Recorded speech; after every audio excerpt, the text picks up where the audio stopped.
네, 그 옛날 신라 시대에 경문왕이라는 분이 계셨답니다. 신라 48대 왕이라고 찾아보니까 그렇게 되어 있던데 그 경문왕에 대한 설화가 하나, 전설이 하나 내려오는 게 있어요. 그 경문왕이 왕이 되고 난 다음에 한 가지 말 못할 고민이 생겼습니다. 그게 뭐냐면 귀가 자꾸 커져간다는 겁니다.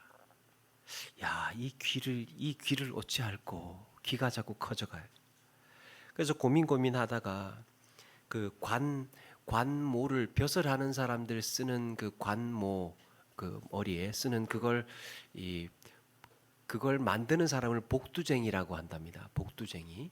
그런데 그 복두쟁이를 잘 만드는 사람을 이제 불러서 그 왕이 내 귀를 가리는 관모를 한번 만들으라고 그렇게 명령을 내린 거죠. 그런데 이 왕의 귀가 자꾸 커져가니까 그 복두쟁이 자꾸 불러다가 좀 더 큰 거 만들어야 되겠다. 이번에 좀 더 큰 거 만들어야 되겠다. 그러면서 그렇게 해서 자주 그 왕을 찾아오고 드나들면서 이 왕의 관모를 계속해서 교체해 주고 있었습니다. 그런데 이 복두쟁이는 임금의 귀가 그렇게 당나귀 귀처럼 커져간다는 걸 절대로 비밀로 해야 했습니다. 누구라도 붙잡고 말하고 싶어서 죽을 지경인데 말할 수가 없었어요.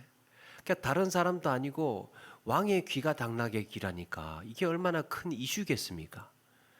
그래서 이걸 정말 꼭 한번 이야기를 하고 싶어요. 누구라도 붙들고 근데 사실은 이 이야기 안 하면 정말 몸살이 나서 죽을 것 같으니까 당신한테만 이야기를 할게 라고 하면서 말을 하고 싶습니다. 임금의 귀가 당나귀 귀라는 걸 아는 사람은 근데 자기뿐이라서 만약에 그게 소문이 퍼졌다가는 이 자기밖에 아는 사람이 없으니까 당장 잡혀서 참수를 당할 판이었습니다. 그래서 하고 싶은 말 못하고 시름시름 앓고 있다가 어느 날 자기가 죽을 지경이 되어서 여러분이 하고 싶은 말 못하는 게 얼마나 또 이 답답한 일입니까? 그래서 어느 날 인적이 드문 곳으로 대나무 숲으로 가서 그동안 참았던 모든 응어리를 다 토해내면서 그냥 임금님께는 당나귀에게 이렇게 외쳤답니다. 그 후로 대나무 밭에 바람이 불면 임금님 귀는 당나귀 귀라는 소리가 들려온다고 합니다. 여러분은 얼마나 하고 싶은 말을 하면서 살고 있습니까? 살다 보면 하고 싶은 말 못하고 감추고 살아야 할 때도 있고 또 드러내야 할 것도 있지요. 그래서 우리는 감추고 드러내는 것, 말하지 않고 또 말하는 것, 이렇게 감추고 드러내는 일 사이에서 늘 고민을 합니다. 이거는 말해야 되나? 이거는 참아야 되나? 무엇을 드러내고 또 무엇을 감출 것인가? 또 감추어야 하는데 드러내고 싶은 게 있고 드러내야 되는데 차마 드러내지 못하는 때도 있습니다. 이럴 때 결과는 어떻게 달라지는가? 오늘 예수님은 창세로부터 지금까지 감추어졌던 것을 드러내고 계십니다. 예수님께서 과연 무엇을 드러내고 계셨는가? 또 드러내셨다는 것은 우리에게 어떤 의미를 주고 있는가? 우리 함께 나누어 보려고 합니다. 오늘 말씀에 예수님은 천국을 두 가지 비유로 들어서 소개를 하지요. 그게 겨자씨 비유와 누룩 비유입니다. 먼저 겨자씨 비유 31절에 또 비유를 들어 이르시되 천국은 마치 사람이 자기 밭에 갖다 심은 겨자씨 한 알 같으니 그랬습니다. 천국은 겨자씨 한 알과 같다. 겨자씨 한 알이 땅에 떨어지면 어떻게 되겠습니까? 겨자씨는 이 모래알처럼 작아서 눈에 잘 띄지도 않습니다. 그 작은 씨앗 한 알이 흙 속에 감추어지는 바람에 있는지 없는지도 알 수 없습니다. 그런데 그 씨앗 한 알이 싹을 틔우고 자라게 되면 나중에는 한 3m가 넘게 크게 자란다고 합니다. 처음 씨앗의 원래 크기와는 비교도 할 수 없이 크게 성장을 하는 거죠. 또 하나는 누룩 비유입니다. 33절을 보니까 또 비유로 말씀하시되 천국은 마치 여자가 가루 서말 속에 갖다 넣어 전부 부풀게 한 누룩과 같으니라. 이 누룩 비유도 마찬가지로 이해할 수 있습니다. 예수님께서 천국은 마치 가루 서말 속에 누룩을 넣어서 부풀게 한 것과 같다. 가루 서말은 우리의 그 서말이 아니고 그 스아 그 단위로 히브리 단위로 스아라고 해서 서말이라고 번역을 했는데 한 50kg 정도 된다고 합니다. 가루 서말 정도가 그 정도 되니까 한 성인 한 150명 정도 먹을 수 있는 양이 된다는 거죠. 그렇게 많은 양이 이 많은 양에다가 누룩을 조금 넣으면 표시도 잘 나지 않습니다. 티도 안 나는 거죠. 바닷가에 눈물 한 방울 뿌렸다고 그 바다가 다 눈물이지 않은 건 아니지 않습니까? 마찬가지로 가루 서말에 넣은 그 누룩 조금 넣어도 티도 나지 않습니다. 그런데 이 가루에 누룩을 섞어서 반죽을 하고 나서 시간이 조금 지나면 원래 크기에 몇 배로 부풀어 오르게 되죠. 누룩에 감추어진 영향력이 그렇게 드러나게 되는 것입니다. 가루 서말 속에 새말 속에 들어간 누룩은 지극히 작고 미미한 것이지만 복음의 능력으로 하나님의 통치 영역과 그 영향력은 엄청나게 커지게 되는 거죠. 조그만한 그 한 줌도 안 되는 그 누룩이 그렇게 나중에는 큰 영향력으로 부풀어 오르고 그 가루 속 전체를 그렇게 영향을 주게 되는 것입니다. 예수님은 이렇게 두 가지 비유를 들어서 천국의 속성이 그렇다, 천국은 그런 것이다 말씀하십니다. 예수님은 2000년 전에 그것도 고대 근동에 우리나라하고는 지구 반대편에 있는 그 변방에 오셔서 오래 살지도 못하셨습니다. 그리고 그 수많은 인생 가운데에 정말 티끌처럼 다녀가셨습니다. 세상에 얼마나 많은 사람들이 다녀갔겠습니까? 예수님 역시도 한 30여 년, 2000년 전에 그렇게 잠시 다녀가셨습니다. 그러나 만왕의 왕으로 오신 예수님께서 뿌린 복음의 씨앗이 사도들을 통해서 예루살렘을 뒤집어 놓더니 온 유대와 사마리아와 아시아와 유럽과 아메리카로 그리고 우리나라까지 이렇게 이 복음이 전파가 된 것이죠. 천국은 그렇게 확장되어져 가는 것이다. 여기서 이 두 비유의 공통점이 무엇입니까? 천국의 시작은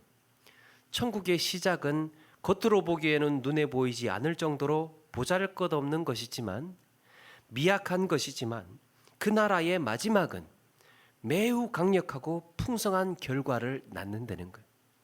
예수님이 이 땅에 티도 안 나게 오셨지만 그러나 그러므로 인하여서 천국은 시작이 되었지요. 그리고 천국의 마지막은 그렇게 풍성하고 강력하고 완성된 하나님의 나라로 세워져 갈 것이다. 그게 천국이다.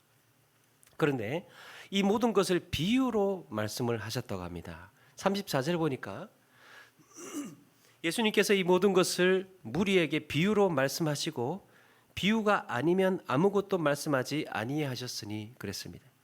자, 여기서 이 모든 것을 비유로 말씀하셨다. 예수님은 비유가 아니면 말씀하지 않으셨다 그랬는데 어떤 이단 사이비에서는 예수님께서 비유가 아니면 아무것도 말씀하지 않으셨다 하는 그 부분을 딱 잘라서 모든 성경의 내용이 비유로 되어 있다. 예수님은 비유가 아니면 말씀하지 않으셨어. 그래서 모든 성경은 다 비유로 되어 있어. 이렇게 풀어가는 곳도 있습니다. 뭘 비유하는지, 이게 비유를 뭘 하는지를 본인들의 의도에 따라서 성경 이곳저곳 이제 갖다 붙이기 시작을 하는 거죠. 그런데 한 가지 간과한 것이 있습니다. 어릴 때 우리 이런 랩을 하면서 놀았죠. 원숭이 엉덩이는 빨개, 빨간 것은 사과, 사과는 맛있어. 맛있는 것 바나나는 길어, 긴 것은 기차, 기차는 빨라. 빠른 것은 비행기, 떴다 비행기. 여러분, 원숭이 엉덩이로 시작했다가 떴다 비행기로 끝이 납니다. 근데 모든 글에는 그 글이 진행되면서 중심축을 이루는 하나의 의미가 있습니다. 글은 중심축을 이루는 의미가 분명히 있습니다. 그걸 우리는 문맥이라고 그럽니다. 머리꼬리 다 잘라내고 그냥 성경에 이렇게 말씀하지 않느냐. 예수님이 비유 아니면 말씀 안 하셨어. 그러니까 다 성경은 비유야. 이렇게 하면 이거는 모순이죠. 그래서 문맥이 중요합니다. 앞뒤에 뭘 말씀하고 있는지. 그러면 지금 예수님께서 말씀하고 있는 비유 문맥의 주제가 무엇입니까? 당연히 천국입니다. 천국을 비유로 하고 있는 거예요. 예수님은 오늘 말씀 이외의 대부분은 이런 비유로 잘 하지 않으셨습니다. 둘러서 말하지 않고 직접 말씀하셨습니다. 성경은 비유만 있는 것이 아니고 이야기도 있고 편지도 있고 강론도 있고 이렇게 여러 가지 이 장르로 기록이 된 하나님의 말씀이에요. 그런데 그렇다면 주목할 것은 예수님은 여러 가지 다양하게 이 말씀을 하셨는데, 다양한 장르로 말씀하셨는데, 그러면 오히려 주목할 것은 천국만큼은 예수님이 비유로 하셨다는 말씀이에요. 천국만큼은 오직 비유로 말씀을 하셨다. 그렇다면 오히려 천국을 비유로 말씀하셨다는 사실이 더 중요해지죠. 다른 때는 거의 그냥 말씀하셨는데 왜 천국 가르치실 때는 비유로 하셨을까? 이때 우리는 매우 의미심장한 대목을 하나 보게 됩니다. 그게 35절이에요. 35절의 이는 선지자를 통하여 말씀하신 바 내가 입을 열어 비유로 말하고 창세부터 감추인 것들을 드러내리라 함을 이루려 하심이라. 예수님께서 이 땅에 오신 이후에 뭘 드러내셨습니까? 예수님이 이 땅에 오심으로 인하여서 천국은 시작이 되었는데 그때부터 무엇이 드러나기 시작을 했습니까? 누가복음 12장에 보니까 예수님께서 70명의 전도대를 파송을 하지요. 그리고 그 70명의 전도대가 갔다가 예수님께 돌아오고 나서 매우 흥분된 감정을 추스리지 못해서 이렇게 이야기를 합니다. 주여, 주의 이름이면 귀신도 우리에게서 항복하더이다. 야, 주의 이름으로 나아갔더니 귀신들도 항복하던데요. 예수님도 나도 봤다. 사탄이 하늘로부터 번개같이 떨어지는 것을 내가 보았노라. 그리고는 예수님께서 하나님께 감사의 기도를 이렇게 드립니다. 천지의 주제이신 아버지여, 이것을 지혜롭고 슬기 있는 자들에게는 숨기시고 어린아이들에게는 나타내심을 감사하나이다. 옳소이다. 이렇게 된 것이 아버지의 뜻이니이다. 자, 이때 이것이 무엇입니까? 영적 전쟁의 전세가 뒤바뀌면서 사탄이 예수 그리스도의 이름 앞에 굴복하고 장악당하기 시작했다는 거예요. 이것. 사실은 이미 승리한 싸움이었습니다. 하나님은 창세 이래로 사탄에게 패배한 적이 단 한 번도 없습니다. 그런데 감추어져 있었던 것이죠. 그 감추어져 있었던 것이 이제 종말의 때가 되어서 그 승리의 실체가 하나하나 드러나기 시작을 한 겁니다. 지금까지는 감추어졌다가 이제 그런 승리의 소식이 하나하나 제자들을 통해서, 예수님을 통해서 드러나고 있었던 거예요. 그런데 여전히 교만한 자들에게는 감추어져 있습니다. 예수님은 바로 이런 자들, 예수 그리스도를 구세주와 주님으로 영접하지 않는 자들에게는 감추시기 위해서 비유로 말씀하신 겁니다. 그런데 여러분, 이렇게 마지막 날에 사탄의 세력이 꺾이고 하나님의 나라가 확장되어져 간다는 사실, 어떤 사람에게는 복음이죠. 환영과 영광의 복된 날이 시작될 수 있지만 좋은 소식이죠. 그런데 또 어떤 이에게는 이를 갈 정도로 견디기 어려운 고통 속에서 영원한 슬픔과 절망 가운데 놓이게 되었다는 소식이기도 합니다. 예수님께서 드러내시는 순간, 예수님께서 이렇게 드러내심으로 인하여서 갈리는 거죠. 어떤 사람에게는 심판의 소식이 되고 어떤 사람에게는 기쁨과 영원한 생명과 소망의 소식이 되는 것입니다. 우리 주님께서 이 천국을 드러냄으로 인하여서 이제 결판이 나고 나뉘어지는 것입니다. 자, 여기서 우리는 성경에서 감추고 드러내는 이 감추고 드러남의 원리 한 가지를 발견하게 됩니다. 성경은 감추어지는 것이 있고 드러나게 되는 것이 있습니다. 예수님은 예수 그리스도 안에 있는 자들에게는, 주 안에 있는 자들에게는 천국을 드러내시고 그들의 죄는 영원히 감추셨습니다. 예수 믿는 자들에게는 천국을 드러내시고 그들의 죄는 영원히 감추셨습니다. 반대로 예수님을 믿지 않고 교만하고 욕심과 죄악 가운데에 멸망받을 자들에게는 천국을 감추시고 그들의 죄를 폭로하셨습니다.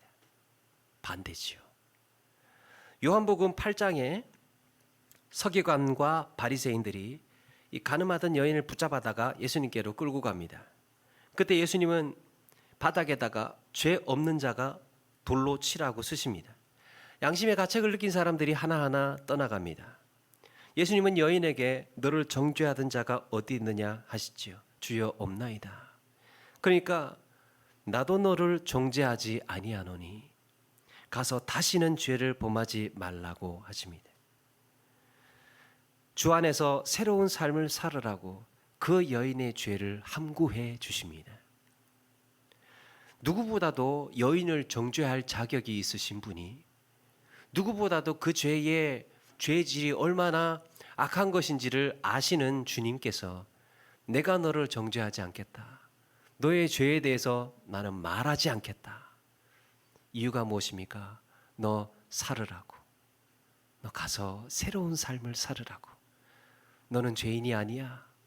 네가 죄인이라는 사실을 나는 영원히 말하지 않을 거야. 너는 살아야 하기 때문에. 그 한 여인을 살리시기 위해서 그의 죄를 꼬집지 않으셨습니다. 예수님을 3번이나 부인했던 베드로에게 부활하신 예수님은 그를 찾아가셨습니다. 그리고 물으십니다. 요한의 아들 시몬아, 네가 나를 사랑하느냐? 주님, 그러하나이다. 여러분, 인간적으로 본다면 야, 네가 나한테 어떻게 그럴 수 있어? 응? 네가 나한테 어떻게 그럴 수 있어? 응? 다른 애들은 몰라도 너는 나를 배신하면 안 되지. 그렇게 따질 수도 있고, 야, 너 안 되겠다. 너는 이제 내 제자 아니야. 그렇게 하면서 베드로를 버리실 만도 한데, 시몬아, 네가 나를 사랑하느냐? 네, 그래, 그거면 됐다. 아끼던 베드로가 그렇게 못할 말을 하고 못할 짓을 했음에도, 예수님에게 못할 짓을 했음에도 그걸 나무라지 않으시고 영원히 묻으셨습니다. 너 날 배신했지. 그걸 영원히 함구하셨습니다. 이렇게 주 안에 있는 자들에게는 영원한 생명과 소망 가운데로 인도하시면서 천국을 보여주시고 그들의 죄를 감추셨습니다. 죄를 영원히 그렇게 숨기셨던 거죠. 그런가 하면 반대로 성경은 교만과 욕심과 죄악 가운데 사로잡혀서 망령되이 행하는 그런 자들에게는 가차없이 그들의 죄를 폭로하기도 하셨습니다.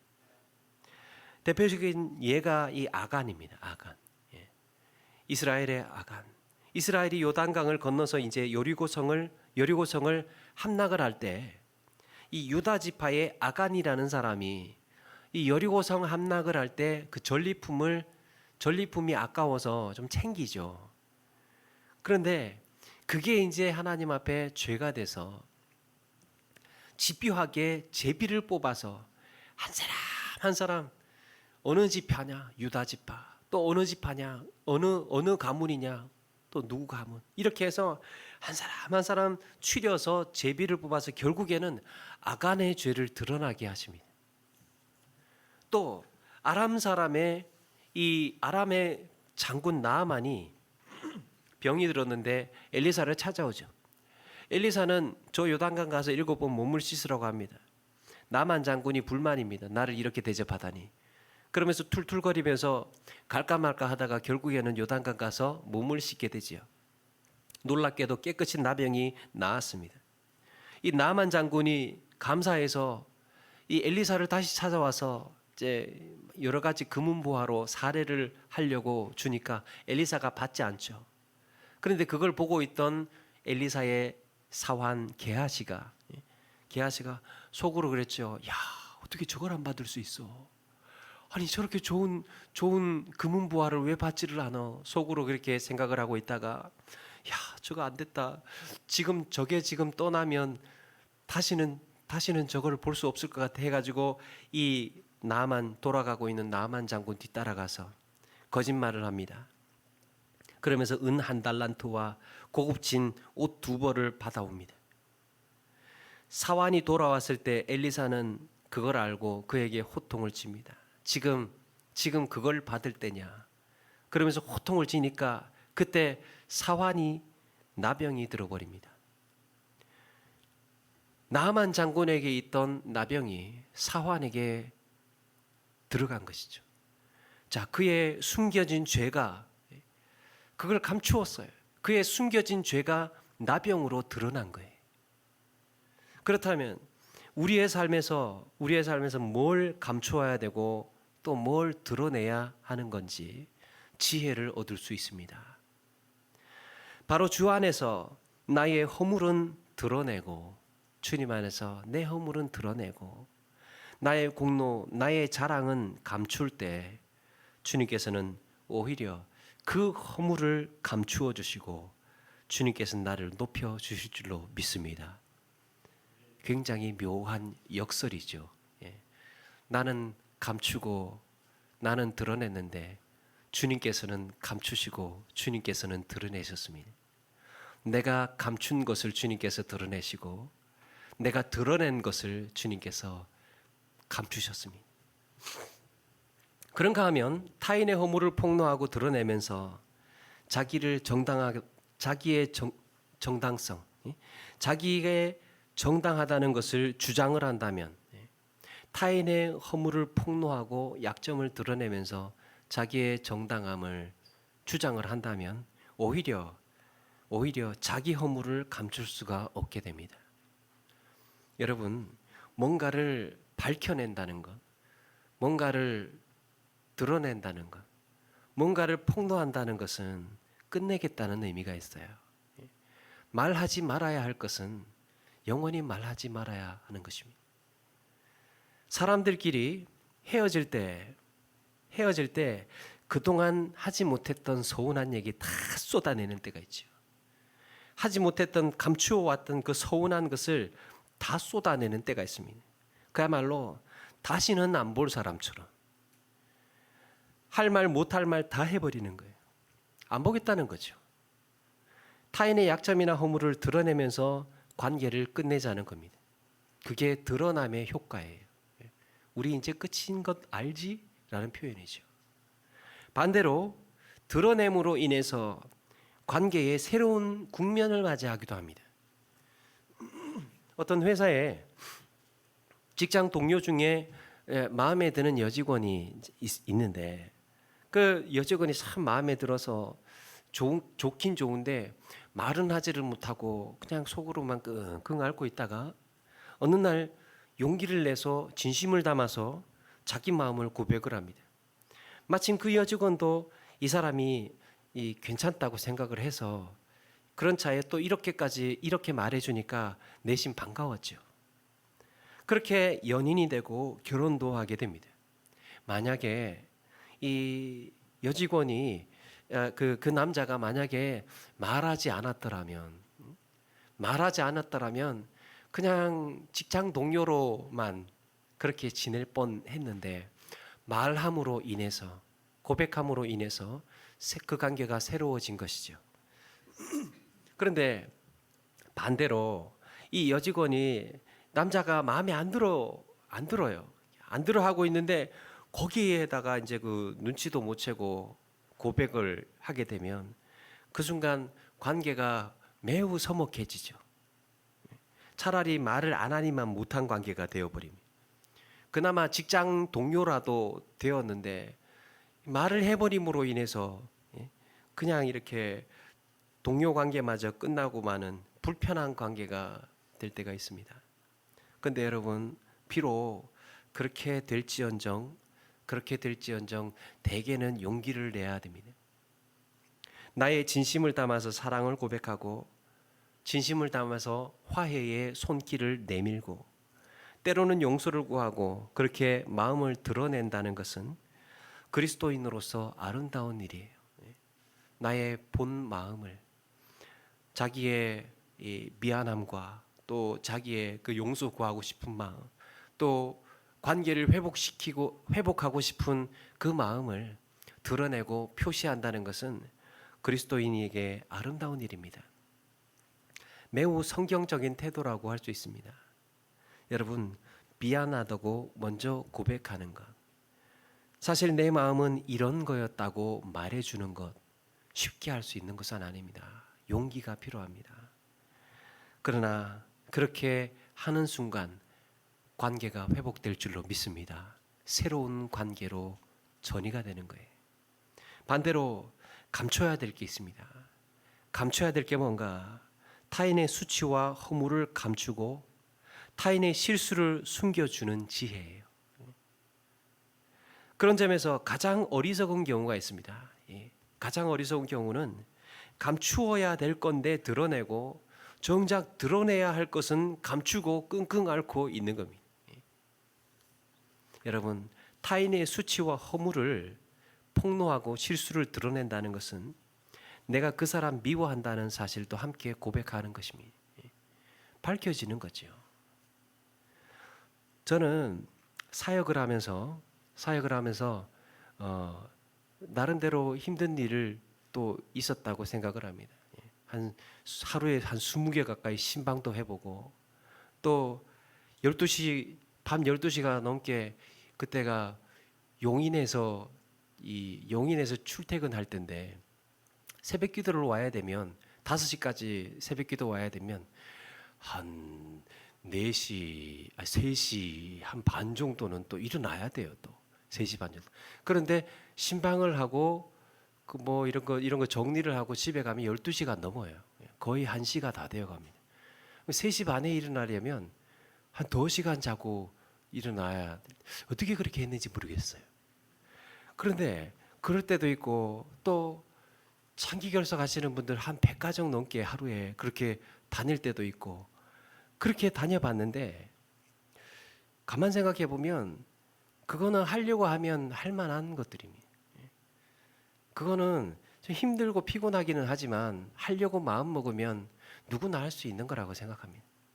근데 그것보다 목사로서 참 힘든 한 가지가 있다는 걸 알게 됐습니다. 목사에게 뭐가 힘들까? 여러분 궁금하지 않으십니까? 목사도 힘든 게 있답니다. 그게 하고 싶은 말을 안 하는 것입니다. 저 역시도 변명하고 싶을 때가 있어요. 그게 아니라고 찾아가서 이건 이런 거라고 내 변명을 하고 싶을 때가 있습니다. 내가 살기 위해서 누군가의 허물과 수치와 비밀을 폭로하고 싶을 때도 있어요. 그래야 내가 살 수 있다면, 내 이 억울함을 풀 수만 있다면 남이 어떻게 되든 이야기하고 싶을 때가 있습니다. 하고 싶은 말을 하지 않는 것. 오히려 그렇게 되면, 그런데 그렇게 말하는 순간, 그런 말을 하는 순간 다시 주워 담을 수가 없게 되는 겁니다. 폭로했기 때문에, 드러냈기 때문에 이제 그걸로 평가를 받게 되는 거예요. 저 목사님 저런 이야기 했네. 이런 평가를 받게 되는 것입니다. 드러낸다는 것은 그렇게 이제 심판의 자리에, 평가의 자리에 놓이게 되는 무서운 상황에 처해질 수 있기 때문에 숨기고 감추고 기다리고 함구하는 것입니다.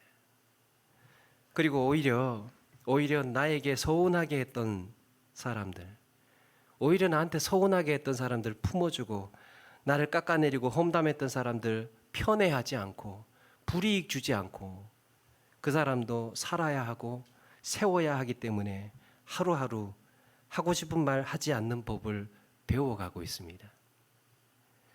완벽하지는 않지만 해보니까 또 할만하더라고요. 사랑하는 여러분, 침묵할 수 있는 사람만이 제대로 말할 수 있는 사람이라고 합니다. 제대로 말할 수 있는 사람은 침묵할 수 있는 사람이에요. 우리 주님은 나의 죄를 영원히 침묵하심으로 나에게 사랑한다고 말하고 계셨습니다. 나를 죄 있다고 말하지 않고 나의 그 악한 죄악들을 낱낱이 폭로하고 드러내시지 않고 침묵하신 이유는 나를 사랑하시기 때문이에요. 부모가 그 자식의 죄와 수치와 창피함을 하나하나 까발리고 드러내지 않는 이유가 무엇입니까? 그 자식 사랑하기 때문에 우리 주님께서 우리를 그렇게 하셨다는 것입니다. 나의 수치와 허물을 덮어주심으로 영원한 생명과 천국을 소망하게 하셨습니다. 그럼에도 불구하고 인류의 죄를 폭로하고 드러내셨다는 것, 그럼에도 불구하고 우리 주님께서 인류의 죄를 폭로하고 드러내셨다는 것, 창세 이후로 감추어졌던 것, 그것을 드러내려 하심이라. 이렇게 드러내셨다는 것은 종말의 때가 가까웠다는 뜻입니다. 이제 결판을 나고 이제 평가가 되고 이제 심판의 때가 되었다는 표시예요. 왜 그렇습니까? 드러남으로 인해서 끝나기 때문입니다. 드러나는 순간 평가되고 심판대에 오르기 때문이에요. 그래서 그걸 기다리고 함구하고 인내하고 참아내는 경우가 많지요. 노자의 도덕경에 지자불언 언자부지라는 말이 있습니다. 지자불언 언자부지. 아는 자는 말하지 않고 말하는 자는 알지 못한다.